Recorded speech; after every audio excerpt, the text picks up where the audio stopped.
राधे राधे, जय श्री कृष्णा।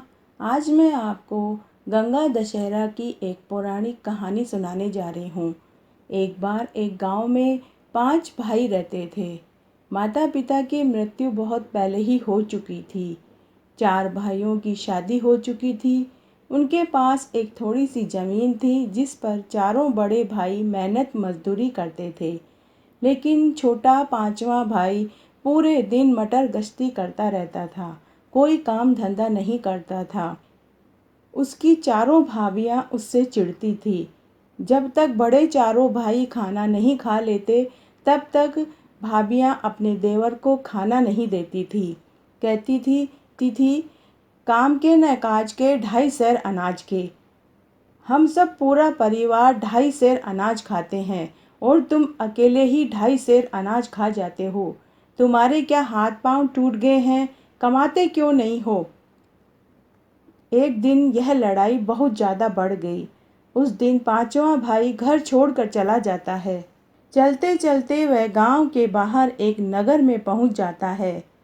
वह नगरी एक गंगा नदी के तट पर बसी हुई थी। वहाँ एक आश्रम उसे दिखाई देता है। उसने देखा वहाँ खूब व्यक्ति काम कर रहे हैं। खूब लंगर चल रहा था। छोटा भाई आश्रम में गया और बोला, मुझे भी यहाँ रहने और खाने की इजाज़त मिलेगी? तब वहाँ बहुत सारे कामगार थे। उन्होंने कहा, क्यों नहीं भाई, तुम भी यहाँ रहो, काम करो, खाना खाओ दोनों समय का। तब एक शिष्य उसे गुरुजी के पास ले गया। गुरुजी ने पूछा, बेटा तुम्हारा नाम क्या है? उसने कहा, मेरी भाभियाँ मुझे ढाइया बोलती है क्योंकि मैं 2.5 सेर अनाज अकेला ही खा जाता हूँ। तब गुरुजी ने हंसते हुए कहा, अच्छा तुम्हें काम क्या आता है? खाना बना लेते हो? तब ढाइया बोला, गुरुजी मैंने आज तक कभी खाना नहीं बनाया।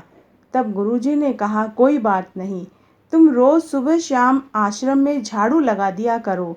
इस तरह कई दिन और महीने निकल गए। फिर ज्येष्ठ मास का महीना आया। तब गंगा दशमी का दिन था। उस दिन आश्रम में खाना नहीं बन रहा था, लंगर भी नहीं लगा। तो ढाइया ने गुरुजी से कहा, गुरुजी आज मुझे खाना नहीं मिला। तब गुरुजी बोले, बेटा ढाइया, आज गंगा दशहरा का दिन है, आज सबका उपवास है, तुम्हें भी उपवास रखना पड़ेगा। तो ढाइया बोला, गुरुजी मैंने कभी उपवास और व्रत नहीं रखा, मैं तो भूखा मर जाऊंगा। तब गुरुजी ने कहा, ठीक है ढाइया, तुम रसोइये से आटा, दाल, तेल, नमक, मिर्च जो भी सामान चाहिए रसोइये से मांग लेना और नदी तट पर जाकर खाना तुम्हें खुद ही बनाना पड़ेगा। साथ ही खाना बनाने के बाद माता गंगा को भोग लगाने की याद रखना, उसके बाद ही तुम खाना खाना। ढाइया रसोइये से 2.5 किलो आटा, दाल, तेल, नमक, मिर्च लेकर नदी तट पर पहुंचा और स्नान आदि करने के बाद उसने दाल रोटी बनाई। जैसे ही वो खाने बैठा तो उसे गुरुजी की बात याद आ जाती है। गुरुजी ने कहा था कि माँ गंगा को भोग लगाने के बाद खाना खाना है। तब ढाइया ने एक दूसरी थाली में एक रोटी और दाल की कटोरी रखी और प्रार्थना करने लगा। पर वह सोचा कि कैसे बुलाऊं, आज से पहले तो मैंने कभी किसी भगवान को खाना खाने नहीं बुलाया। पर ढाइया मन का साफ था। उसने कहा, ओ माँ गंगा, ओ माँ गंगा, आ जाओ, भोग लगा लो, बहुत देर हो गई, कोई नहीं आया। ढाइया वैसे ही आंखें बंद करके आवाजें लगाता रहा। उसे क्या मालूम था कि भोग कैसे लगाते हैं। तभी वहां माँ गंगा, शिवजी व माँ पार्वती प्रकट हो गए। ढाइया मन ही मन सोचने लगा कि गुरुजी ने तो मुझे कहा था कि केवल माँ गंगा को भोग लगाना है, लेकिन यहाँ तो जटाधारी शिवजी और माँ पार्वती भी आ गई हैं। अब तो मैं भूखा ही रह जाऊंगा। तब ढाइया ने खुद का खाना माँ गंगा, शिवजी व गोरा जी को परोस दिया। सभी ने खाना खाया और ढाइया को आशीर्वाद देकर चले गए। उस दिन ढाइया भूखा ही रह गया। वह वापस आश्रम में आया और पूरी बात गुरुजी को बताई। गुरुजी को उसकी बातों पर विश्वास नहीं हुआ। फिर अगले दिन निर्जला एकादशी थी।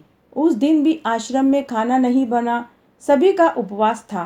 तब ढाइया को पता चला कि आज भी आश्रम में खाना नहीं बनेगा, तो फिर से वह गुरुजी के पास गया और बोला, गुरुजी मैं कल भी भूखा रह गया था, आज भी खाना नहीं मिला। तब गुरुजी ने कहा, बेटा आज तो 24 एकादशियों में सबसे बड़ी एकादशी है, यहाँ सभी का उपवास होता है, सो तुम्हें भी उपवास रखना पड़ेगा। ढाइया बोला, नहीं गुरुजी, मैं भूखा मर जाऊंगा। तब गुरुजी ने फिर से वही कहा कि तुम रसोइये से आटा, दाल, तेल, नमक, मिर्च जो भी सामान लगे तुम मांग लो और नदी तट पर जाकर बना लेना। जब खाना बन जाए तो विष्णु भगवान व ग्यारस माता को भोग लगाना, उसके बाद ही तुम खाना खाना। तब ढाइया बोला, गुरुजी कल आपने कहा था कि माँ गंगा को भोग लगाना। तब मैंने माँ गंगा को आवाज़ लगाई भोग लगाने के लिए, तो शिवजी और माता पार्वती भी आ गई। आज आप बोल रहे हैं कि भगवान विष्णु व ग्यारस माता को भोग लगाऊं, फिर आज कितने जन आएंगे? मैं कल भी भूखा रह गया और आज आप मुझे ज़्यादा सामान दीजिए। मुझे आप रसोइये से कह दो कि मुझे ज़्यादा सामान दे दे, पता नहीं आज कौन कौन आ जाए। तब गुरुजी को बड़ा आश्चर्य हुआ। उन्होंने रसोइये से कहा, ढाइये को जितना सामान मांगे उसे उतना सामान दे दो। आज गुरुजी ने निश्चय कर लिया कि इसका पीछा करना चाहिए। गुरुजी ढाइया के पीछे पीछे चलने लगे। ढाइया आगे आगे चल रहा था। उसे नहीं मालूम था कि गुरुजी उसकी निगरानी कर रहे हैं। ढाइया गंगा नदी के तट पर पहुंचा।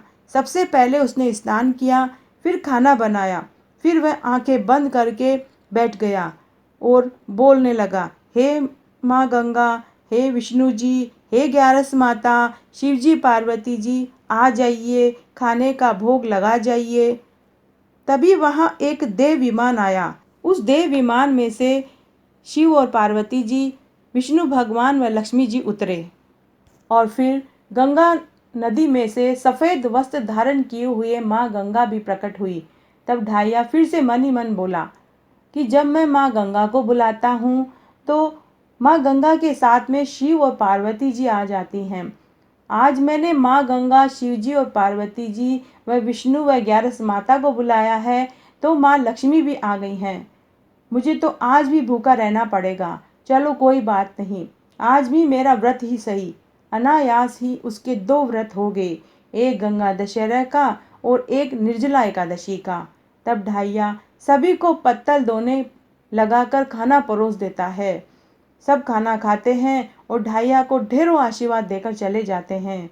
उधर दूसरी तरफ गुरुजी एक पेड़ के पीछे से ये सारा नज़ारा देख रहे थे। उन्हें अपनी आंखों पर विश्वास ही नहीं हो रहा था। वो भागे भागे ढाइया के पास आए, उसके चरण पकड़ लिए और बोले, बेटा मैंने पूरी उम्र व्रत, उपवास व लोगों की सेवा की, मुझे आज तक भगवान ने दर्शन नहीं दिए। तू धन्य है ढाइया, आज तेरी वजह से मुझे भी भगवान के दर्शन हो गए। तू धन्य है, तू धन्य है। तेरा निर्मल मन, सच्चा मन, जो तुझे भगवान के दर्शन हुए और तूने मुझे भी दर्शन करा दिए। आज तेरी वजह से मैं भी तर गया। तो हे भगवान, जैसे आपने ढाइया को दर्शन दिए वैसे सबको देना, कहने वाले को, सुनने वाले को और हुकारा भरने वाले को। घटती हो तो पूरी हो, पूरी हो तो परवान चढ़े, भूले बिसरे नाम तेरे भंडार में भरे। तो आज मैंने आपको गंगा दशहरा की एक पौराणिक सत्य कहानी सुनाई। अगर आपको ये अच्छी लगे तो प्लीज़ मेरा वीडियो लाइक करें, चैनल सब्सक्राइब करें, साथ में बेल जरूर प्रेस करें ताकि मेरे आगे आने वाले वीडियो की नोटिफिकेशन आपको सबसे पहले मिले। और अगर आपको ये कहानी अच्छी लगे तो अपने दोस्तों और रिश्तेदारों में ज़्यादा से ज़्यादा शेयर करके पुण्य कमाएं। धन्यवाद।